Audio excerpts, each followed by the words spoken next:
저는 오늘 이야기를 하나의 숫자로 시작하고 싶습니다. 2개월 많은 분들이 이 숫자를 그냥 지나치실 수 있습니다.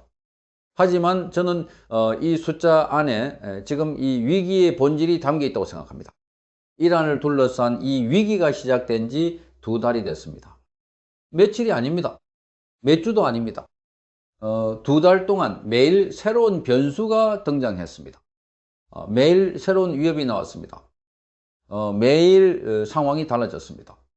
그리고 그 2달이 끝났을 때 우리가 도달한 곳은 어디입니까? 출발점과 크게 다르지 않은 곳입니다. 저는 이것이 이 위기의 가장 중요한 특징이라고 생각합니다. 많은 것이 일어난 것처럼 보이지만 실제로는 아무것도 결정되지 않았습니다. 폭풍이 치는 것처럼 보이지만 배는 여전히 같은 자리에서 표류하고 있습니다. 협상은 있었습니다. 하지만 진전은 없었습니다. 미국과 이란은 테이블에 앉았습니다. 그리고 아무 성과 없이 일어났습니다. 저는 이 패턴이 이미 이 위기의 구조를 말해준다고 생각합니다. 양측이 원하는 것이 너무 다릅니다. 그리고 그 차이를 좁힐 의지가 적어도 지금은 양측 모두에게 충분하지 않습니다. 그런데 협상이 실패하고 나서 이란이 내놓은 제안이 있었습니다. 핵 문제는 일단 옆으로 밀어두자. 대신 호르무즈 해협 문제에 집중하자. 저는 이 제안을 처음 들었을 때 표면적으로는 매우 합리적으로 들렸습니다. 가장 첨예한 문제를 잠시 내려놓고 더 즉각적인 위기부터 해결하자는 것. 단계적 접근, 실용적인 외교. 하지만 저는 그 제안의 이면을 들여다봤습니다. 그리고 전혀 다른 것이 보였습니다. 이것은 양보가 아닙니다. 이것은 시간을 버는 전술입니다. 생각해 보십시오. 핵 문제가 핵심입니다. 미국이 이 전쟁을 시작한 가장 근본적인 이유 중 하나가 이란의 핵 능력입니다. 그런데 이란이 그 핵심 문제를 테이블에서 치우자고 합니다. 그것을 받아들이면 미국은 가장 중요한 목표를 달성하지 못한 채 협상을 계속하게 됩니다. 이란은 그것을 알고 있습니다. 그리고 더 중요한 것이 있습니다. 시간이 흐를수록 이란에게 유리한 변수들이 생겨날 수 있습니다. 미국의 국내 정치 상황이 바뀔 수 있습니다. 국제 여론이 달라질 수 있습니다. 미국의 동맹들이 피로감을 느끼기 시작할 수 있습니다. 그 모든 가능성을 위해 지금 당장 시간이 필요합니다. 그래서 이란은 협상 테이블에 계속 앉아 있으면서도 실제로는 그 테이블을 최대한 활용해 시간을 끌고 있습니다. 저는 이것이 이란 외교의 매우 일관된 패턴이라고 생각합니다. 이란은 절대로 협상을 완전히 거부하지 않습니다. 대신 협상을 복잡하게 만듭니다. 새로운 조건을 제시합니다. 의제를 바꿉니다. 창구를 다양화합니다. 그 과정에서 협상이 계속 진행되는 것처럼 보이지만 실제로는 아무것도 결정되지 않습니다. 이 방식이 2달 동안 작동했습니다. 저는 이 전쟁을 단순한 군사적 충돌로 보지 않습니다. 물론 폭탄이 떨어지고 시설이 파괴되고 사람들이 희생되는 실제 전쟁입니다. 하지만 그 이면에는 훨씬 더 복잡한 심리전과 시간 게임이 진행되고 있습니다. 미국은 빠른 결과를 원합니다. 국내 정치가 그것을 요구합니다. 여론이 그것을 기대합니다. 하지만 이란은 빠른 결과를 주지 않으려 합니다. 그것이 이란의 가장 강력한 무기 중 하나입니다. 저는 이 2달을 돌아보면서 이런 생각이 들었습니다. 우리는 매일 새로운 뉴스를 봤습니다. 공습 소식, 협상 소식, 위협과 반위협이 교차하는 소식들, 그 뉴스들 하나하나는 중요해 보였습니다.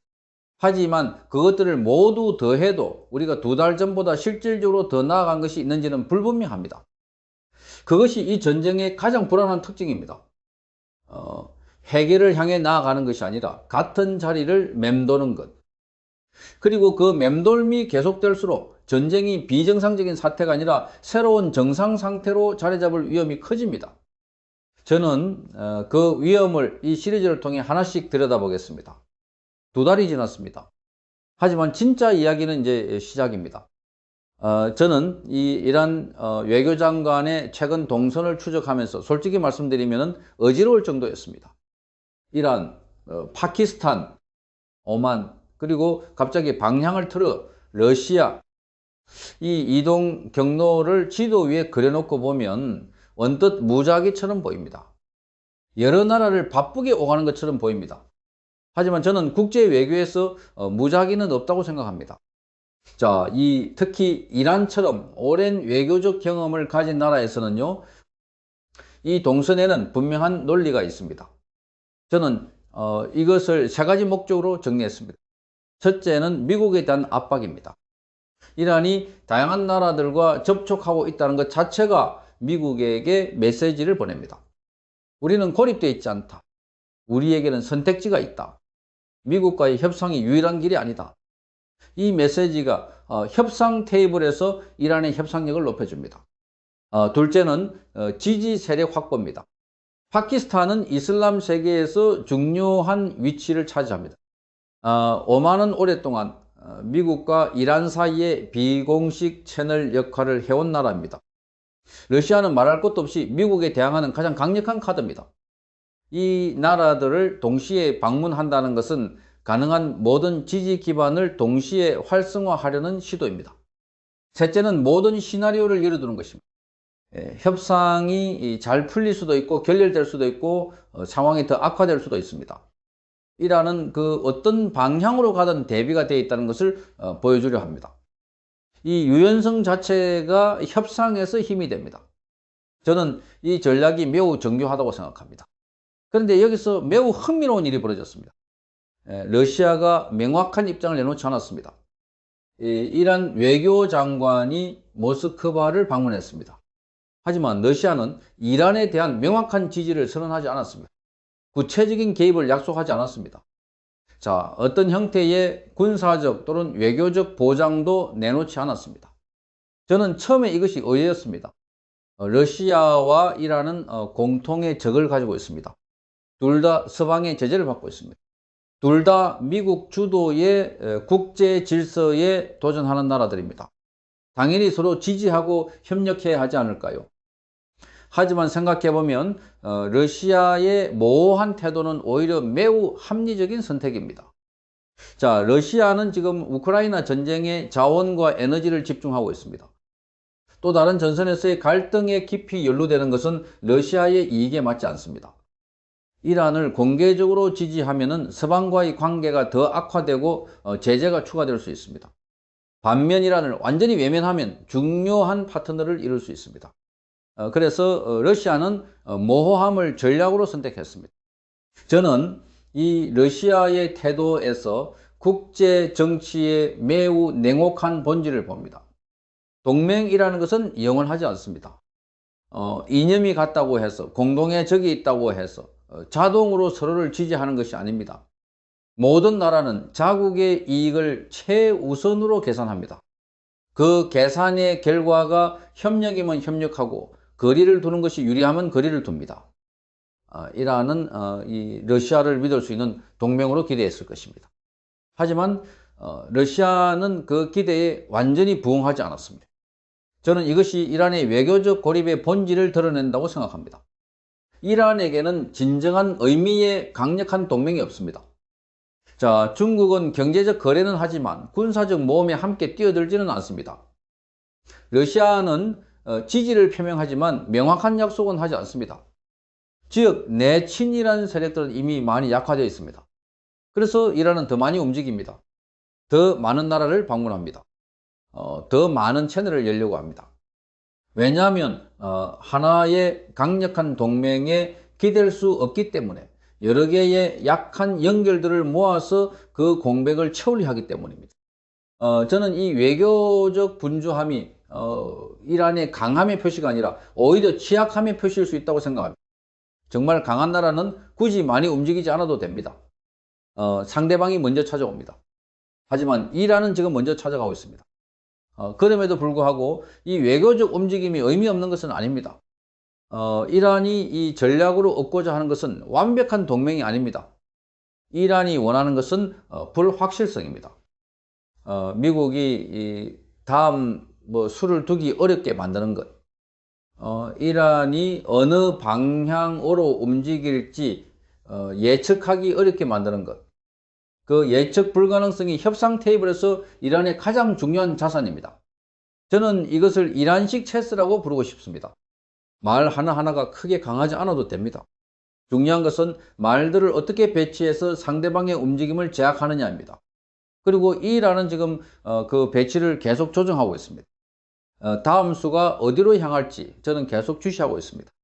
저는 이 장을 시작하면서 매우 대조적인 두 장면을 나란히 놓고 싶습니다.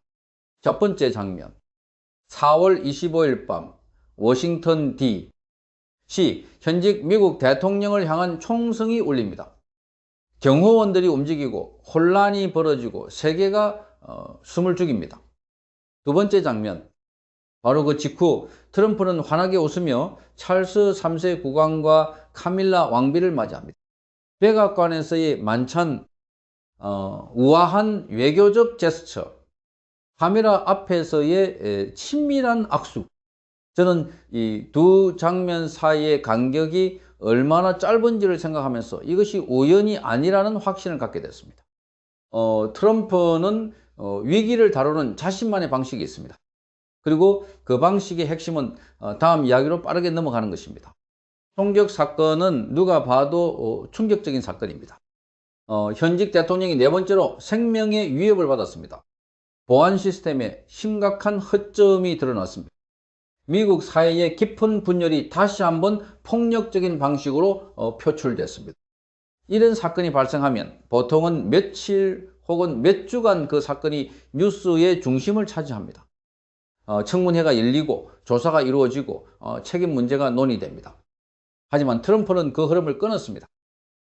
영국 왕실의 방문이 그 전환점이 됐습니다.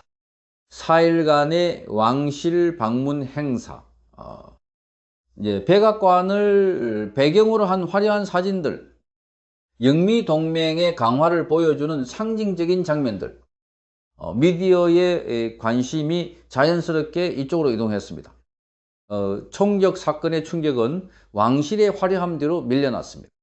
저는 이것을 커뮤니케이션 전략의 교과서적인 사례라고 생각합니다. 나쁜 뉴스를 숨기는 방법은 두 가지입니다. 첫 번째는 부인하거나 반박하는 것입니다.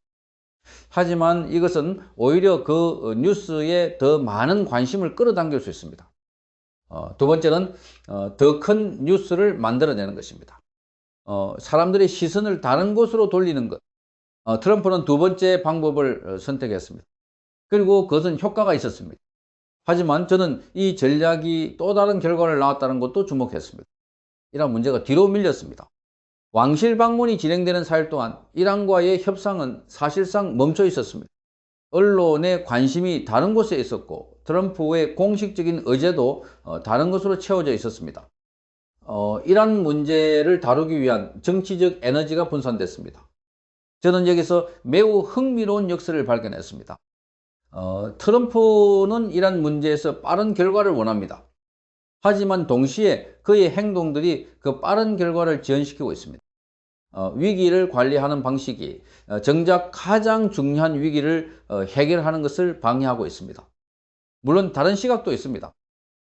영국 왕실 방문은 단순한 의전 행사가 아닙니다. 영미 동맹의 강화는 실제적인 전략적 의미를 가집니다. 이란 문제에서 국제적 공조를 이끌어내기 위해서는 동맹국들의 지지가 필요합니다. 찰스 3세와의 만남이 그 외교적 토대를 강화하는 역할을 할 수 있습니다. 하지만 저는 그 해석이 절반만 맞다고 생각합니다. 전략적 외교와 위기 회피 사이 어딘가에 이번 왕실 방문이 있습니다. 두 가지 목적이 동시에 작용했을 것입니다. 하지만 결과적으로 이러한 문제가 뒤로 밀렸다는 사실은 변하지 않습니다. 저는 트럼프라는 인물을 오랫동안 관찰해 오면서 그의 가장 일관된 특징 중 하나를 발견했습니다. 그는 서사를 통제하는 데 매우 뛰어납니다. 어떤 상황이든 그는 자신이 원하는 이야기가 전면에 나오도록 만드는 능력이 있습니다. 불리한 뉴스는 묻히게 하고 유리한 이미지는 증폭시킵니다. 이것은 단순한 홍보 기술이 아닙니다. 이것은 현대 정치에서 매우 강력한 무기입니다. 하지만 그 무기에도 한계가 있습니다. 서사를 통제할 수 있어도 현실을 통제할 수는 없습니다. 이란 문제가 뉴스에서 밀려났다고 해서 이란 문제가 사라진 것이 아닙니다. 협상이 멈춰 있는 동안에도 상황은 계속 변하고 있습니다. 그리고 현실에서 밀려난 문제는 반드시 더 큰 형태로 돌아옵니다. 저는 이 장을 마무리하면서 이런 생각이 들었습니다. 리더십이란 무엇인가? 눈앞의 위기를 다른 이미지로 덮는 것인가? 아니면 그 위기와 정면으로 마주하는 것인가? 트럼프는 전자를 선택했습니다. 그리고 단기적으로는 그것이 효과가 있었습니다. 하지만 이란은 여전히 거기 있습니다. 협상은 여전히 표류하고 있습니다. 그리고 시간은 계속 흐르고 있습니다. 왕실의 화려함이 가라앉고 나면 그 문제들이 다시 전면에 나타날 것입니다. 저는 이 장을 시작하면서 잠깐 시선을 중동에서 아시아로 돌려야 합니다. 왜냐하면 세계가 이란 사태에 집중하고 있는 바로 그 사이에 조용하지만 훨씬 더 장기적인 의미를 가질 수 있는 변화가 일어났기 때문입니다. 일본이 결정을 내렸습니다.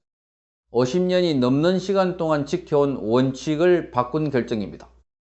살상 능력을 갖춘 무기를 수출할 수 있도록 정책을 변경한 것입니다. 저는 이 결정을 처음 접했을 때 그냥 지나칠 수 없었습니다. 숫자 50을 다시 생각해 봤습니다. 50년 반세기입니다. 한 사람의 인생 전체에 해당하는 시간 동안 일본은 이 원칙을 지켜왔습니다. 그리고 그 원칙이 바뀌었습니다. 저는 이것이 작은 정책 변화가 아니라고 생각합니다. 이것은 일본이 스스로를 어떻게 규정하는지에 관한 근본적인 전환입니다. 먼저 역사적 맥락을 이해해야 합니다. 제2차 세계대전에서 일본은 전쟁 국가였습니다. 그 전쟁이 얼마나 큰 참화를 낳았는지는 역사가 증명합니다. 전쟁이 끝난 후 일본은 평화헌법을 채택했습니다. 전쟁을 포기하고 군사력을 자의목적으로만 제한하고 분쟁 해결의 수단으로서 전쟁을 사용하지 않겠다는 선언, 그리고 그 정신의 연장선에서 무기 수출도 엄격하게 제한해 왔습니다. 이것이 지난 반세기 동안 일본의 정체성이었습니다. 평화국가, 전쟁을 일으키지 않는 나라, 무기를 팔지 않는 나라. 그런데 그 정체성이 지금 바뀌고 있습니다. 저는 일본 국내의 반응이 매우 흥미롭다고 생각했습니다. 반발이 컸습니다. 많은 일본 시민들이 이 결정에 우려를 표명했습니다. 평화로운 일본이 사라지는 것 아닌가? 우리가 다시 군사 국가의 길을 걷는 것 아닌가? 무기를 파는 나라가 되면 그 무기가 사용되는 전쟁에 우리도 책임이 있는 것 아닌가? 이 우려들은 매우 진지하고 정당합니다. 저는 그 감정을 충분히 이해합니다. 하지만 동시에 저는 국제사회가 이 결정을 어떻게 바라보는지도 생각해 봤습니다. 자, 솔직히 말씀드리면 국제사회의 반응은 일본 내부와 매우 달랐습니다. 많은 나라들에게 이것은 그냥 정상적인 일입니다. 무기를 수출하는 나라, 자국의 방산산업을 가지고 있는 나라, 안보 파트너십을 통해 영향력을 행사하는 나라, 이것이 국제사회에서 보통의 국가가 하는 일입니다. 일본이 지금까지 그렇게 하지 않은 것이 오히려 예외적인 것이었습니다. 저는 여기서 매우 중요한 통찰을 발견했습니다. 세상은 일본이 스스로를 바라보는 방식으로 일본을 바라보지 않습니다. 일본 내부에서 이 결정은 정체성의 변화이고 역사적 반성의 포기이며 평화주의의 후퇴입니다. 하지만 외부에서 보면은 이것은 그냥 한 나라가 군사 외교적으로 성숙해지는 과정입니다. 이 인식의 간극이 매우 중요합니다. 그리고 저는 이 간극을 이해할 때 일본이 왜 지금 이 결정을 내렸는지도 더 명확하게 보인다고 생각합니다. 주변 환경을 보십시오. 중국의 군사력이 계속 팽창하고 있습니다. 북한의 미사일이 일본 상공을 넘어가고 있습니다. 러시아와 우크라이나의 전쟁이 안보 환경 전체를 바꾸고 있습니다. 그리고 미국은 동맹국들에게 더 많은 부담을 요구하고 있습니다. 자, 이 환경 속에서 일본이 선택할 수 있는 길은 무엇입니까? 계속해서 평화 원칙만을 고수하면서 변화하는 안보 환경을 외면할 것인가? 아니면 현실을 직시하고 그에 맞게 준비할 것인가? 일본은 후자를 선택했습니다. 자, 그리고 저는 이 선택이 단순히 무기를 파는 것에 관한 이야기가 아니라고 생각합니다. 무기 수출이 가져오는 것은 수익만이 아닙니다. 무기를 사는 나라와 파는 나라 사이에는 독특한 관계가 형성됩니다. 부품 공급, 유지, 보수, 업그레이드, 훈련 지원, 이 모든 것들이 지속적인 관계를 만들어냅니다. 그리고 그 관계 속에서 영향력이 생겨납니다. 스웨덴을 생각해 보십시오. 자, 스웨덴은 오랫동안 중립국으로 유명한 나라입니다. 평화적인 이미지를 가진 나라입니다. 하지만 스웨덴은 100개가 넘는 나라에 무기를 수출합니다. 왜냐하면 그것이 기술을 유지하는 방법이고 외교적 영향력을 확보하는 방법이며 국제사회에서 발언권을 가지는 방법이기 때문입니다. 일본도 이제 그 현실을 인정했습니다. 이상이 아닌 현실의 언어로 국제사회와 소통하기로 한 것입니다. 저는 이 결정이 일본에게만 의미 있는 것이 아니라고 생각합니다. 한국에게도 그리고 아시아 전체에게도 중요한 신호입니다.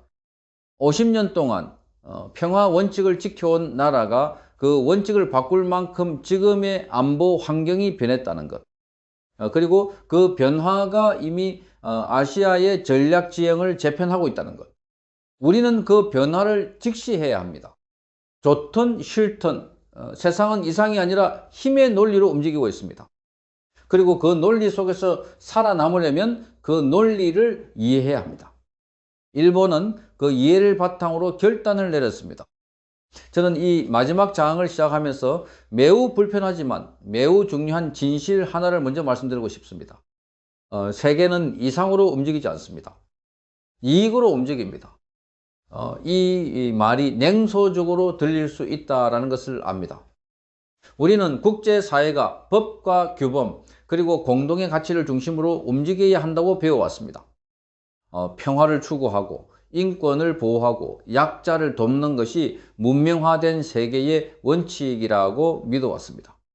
하지만 저는 이번 시리즈를 통해 지켜본 것들이 그 믿음에 계속 도전했다는 것을 솔직하게 말씀드려야 합니다. 그리고 그 도전이 가장 선명하게 드러난 것이 바로 일본의 결정입니다. 일본이 50년이 넘는 원칙을 바꿨습니다. 살상 무기 수출 금지, 이것은 단순한 정책이 아니었습니다. 제2차 세계대전의 비극을 직접 경험한 나라가 다시는 전쟁의 도구가 되지 않겠다는 역사적 맹세였습니다. 그 맹세가 반세기 넘게 지켜져 왔습니다. 그런데 그것이 바뀌었습니다. 일본 국내에서 반응은 격렬했습니다. 평화 헌법의 정신을 배반하는 것이라는 비판이 나왔습니다. 일본이 다시 군사 대국의 길을 걷기 시작하는 것 아니냐는 우려가 쏟아졌습니다. 수십 년간 자국을 평화로운 나라로 정의해온 일본인들에게 이 변화는 정체성의 충격이었습니다. 하지만 국제사회의 반응은 달랐습니다. 대부분의 나라들은 이것을 자연스러운 일로 받아들였습니다. 어떤 나라들은 오히려 환영했습니다. 왜냐하면 국제사회에서는 무기 수출이 비정상적인 것이 아니기 때문입니다. 그것은 외교의 한 형태이고 영향력의 한 수단이고 국가 이익을 추구하는 합법적인 방법이기 때문입니다. 저는 여기서 스웨덴을 생각해 봤습니다. 스웨덴 중립국, 평화의 나라, 노벨 평화상을 수여하는 나라. 우리가 스웨덴에 대해 가지고 있는 이미지는 대체로 평화롭고 인도주의적입니다. 하지만 스웨덴은 100개가 넘는 나라에 무기를 수출합니다. 저는 이 사실이 매우 많은 것을 말해준다고 생각합니다. 스웨덴이 위선적이기 때문이 아닙니다. 스웨덴이 평화를 원하지 않아서가 아닙니다. 스웨덴이 무기를 수출하는 이유는 세 가지입니다. 첨단 방위 기술을 유지하려면 실제 생산과 수출이 필요합니다. 무기 거래를 통해 외교적 영향력을 만들어낼 수 있습니다. 그리고 무기를 구매하는 나라는 공급국의 일종의 의존 관계를 형성하게 됩니다. 이 세 가지를 이해하면 왜 평화를 표방하는 나라들이 무기를 팔고 사는지가 보입니다. 무기는 더 이상 전쟁만의 도구가 아닙니다. 무기는 외교의 언어입니다. 동맹을 만드는 수단입니다. 그리고 어떤 경우에는 평화를 유지하는 방법이기도 합니다. 저는 이 논리가 처음에는 불편했습니다. 하지만 불편하다고 해서 그것이 틀린 것은 아닙니다. 한 나라가 다른 나라에 무기를 팔 때 그거는 단순한 거래가 아닙니다. 구매하는 나라는 공급국의 부품 유지, 보수, 기술 지원에 의존하게 됩니다. 그 의존이 쌓이면 정치적 관계가 됩니다. 공급국이 원하지 않는 방향으로 행동하면 부품 공급이 끊기거나 기술 지원이 중단될 수 있습니다. 이것이 현실 세계에서 무기가 작동하는 방식입니다. 그렇다면 이란과 미국의 이야기, 그리고 일본의 변화를 이 맥락에서 다시 읽으면 어떻게 될까요? 이란이 버티고 있는 이유 중 하나는 중국과 러시아로부터 여전히 어느 정도 기술과 물자를 공급받고 있기 때문입니다. 완전하지는 않지만 그 공급선이 완전히 차단되지 않는 한이라는 계속 버틸 수 있습니다. 무기와 기술의 흐름이 이 전쟁의 실질적인 지속 조건입니다. 일본이 이 무기 수출을 허용한 것은 단순히 돈을 벌기 위해서가 아닙니다.